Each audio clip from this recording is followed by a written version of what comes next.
Nandito ka, kabayan! Alam mo bakit? Sinasabi sa'yo ng app na matuto ka. Word of the day.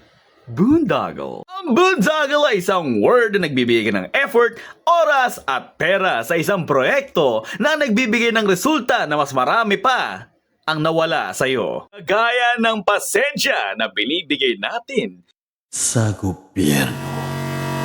Okay na ako doon, hindi naman ako greedy. The problem of the Philippines is not the lack of money but the abundance of corrupt officials. Paano kayo nakakatulog? Maayos nakikita niyo ang sarili niyong taong bayan is unti-unting namamatay sa harapan ninyo. Humihingi ng tulong. At kailang pagmamahal sa kanilang bayan ay unti-unting nawawala. Paano? Sa pagod at sahod nating sila'y nagsimulang yumaman.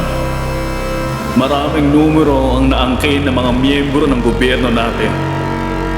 Marami din tayo na pwedeng maghain ng leksyon at solusyon sa kagaguhan ng mga demonyong ito. Kababayan, hanggat kailan ka magiging puta ang mga baboy na ito?